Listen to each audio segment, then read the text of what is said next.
High everyone, hope you all are doing great. So আমার পুজো সিরিজের নবমীর লুক নিয়ে চলে এসেছি আজকে তোমাদের কাছে। আজকে আমি অক্সিডাইজ জুয়েলারি দিয়ে ব্ল্যাক শাড়ির সঙ্গে একটা soft smoky I look create করেছি। সো কীভাবে এই লুকটা আমি ক্রিয়েট করেছি, লেটস গেট স্টার্টেড। দেখে নেওয়া যাক। সবার প্রথমে অ্যাপ্লাই করে নিয়েছি সিম্পলের এই হাইড্রেটিং জেল ক্রিম।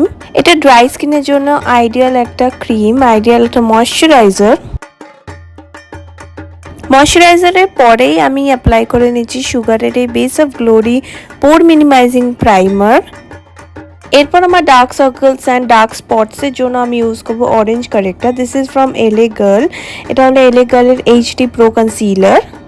এবার অরেঞ্জিশ ভাবটাকে নিউট্রালাইজ করে নেবো ইনসাইড কসমেটিক্সের এই এইচডি কনসিলার দিয়ে। খুবই ভালো অ্যান্ড অ্যাফোর্ডেবল একটা কনসিলার এটা। তারপর খুব ভালোভাবে এটাকে ব্লেন্ড করে নেবো।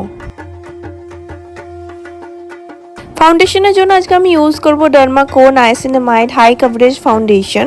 এই ফাউন্ডেশনটা হাই কভারেজ প্রোভাইড করে, প্লাস খুব একটা ডিউই হাইড্রেটিং ফিনিশ দেয়।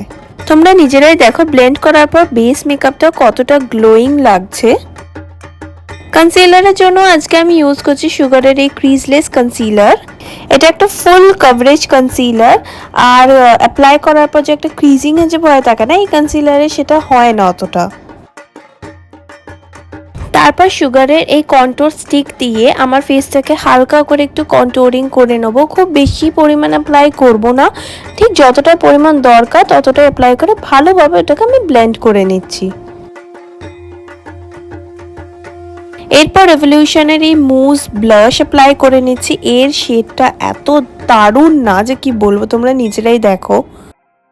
এরপর পুরো বেস মেকআপটাকে সেট করে নেব ইনসাইটের এই এইচডি ফ্ললেস লুজ পাউডার দিয়ে। এরপর ইনক্লটের এই আইব্রো পোম্যাড দিয়ে আমি আমার আইব্রোটাকে ভালোভাবে ডিফাইন করে নেব। ক্রিম আর লিকুইড ব্লাশের উপর পাউডার ব্লাশ অবশ্যই দিতে হয় যাতে সেটা লং লাস্টিং হয়, আর আমি এখানে আজকে কালার বারের এই ব্লাশটা ইউজ করছি। নেক্সট আমি নিয়ে নিয়েছি সুগারের এই কোল কাজল। এর মধ্যে একটু শিমার পার্টিকলসও আছে। এটাকে আমি লাইনে ভালোভাবে অ্যাপ্লাই করে নিচ্ছি। তারপর ওটাকে আমি ব্লেন্ড করে নেবো, আই মিন স্মাচ করে নিচ্ছি একটা বুলেট আর পেন্সিল ব্রাশ দিয়ে। এরপর একটা ব্রাউন শেড নিয়ে নিয়েছি সুগারের প্যালেট থেকেই, দিয়ে ভালোভাবে ওটা আমি ব্লেন্ড করে দিচ্ছি ওই যে আমার যে ব্ল্যাক যেটা আমি স্মাচ করেছিলাম তার সঙ্গে। আর ওয়াটার লাইনে কাজল পরে নিচ্ছি, মেবলিনের কাজল এখানে আমি অ্যাপ্লাই করছি, আর আমার পুরো লুকটাকে কাজল দিয়ে কমপ্লিট করছি। আমি এখানে আজকে ফলস ল্যাশেস অ্যাপ্লাই করেছি। দিস ইজ টোটালি অপশনাল, তোমরা চাইলে অ্যাপ্লাই করতে পারো, আবার এটা স্কিপও করতে পারো। দেন আমি সুগারের মাস্কারা এখানে অ্যাপ্লাই করে নিচ্ছি। দেন মার্সের ব্রাউন লিপ লাইনার দিয়ে আমি এখানে আউটলাইন ক্রিয়েট করে নিচ্ছি লিপসের চারপাশে। তারপর আমি আজকে এখানে ওয়েট অ্যান্ড ওয়াইল্ডের এই হাইলাইটার ইউজ করছি। খুবই সুন্দর একটা গ্লো আসে এই হাইলাইটারে। লিপস্টিকের জন্য আজকে আমি এখানে পিএসির timeless matte liquid lipstick apply করছি। My makeup is almost done. আর এখানে একটা ছোট্ট ব্ল্যাক টিপ পরে আমি আমার ফুল লুকটাকে কমপ্লিট করছি। ও আচ্ছা, ওয়েট, আমি তো সেটিং স্প্রে দিয়ে আমার পুরো মেকআপটাকে লক করতেই ভুলে গেছি, তাই এখানে অ্যাপ্লাই করে নিচ্ছি মেকআপ রেভলিউশনারি সেটিং স্প্রে। আর এই হলো আমার কমপ্লিট লুক। আমার বেস মেকআপটা দেখো কতটা গ্লোয়িং অ্যান্ড হাইড্রেটিং লাগছে। আর ক্লোজ আপ থেকে তোমাদের একটু আমার আই মেকআপটাও দেখিয়ে নিই কতটা সফট অ্যান্ড শাটল লাগছে। এরপর ফাইনালি অক্সিডাইজ ইয়ারিং পরে শাড়ি পরে এই হলো আমার ফাইনাল লুক। তোমরাই বলো আজকে তোমাদের এই লুকটা কেমন লেগেছে। Isn't it a perfect look for নবমী?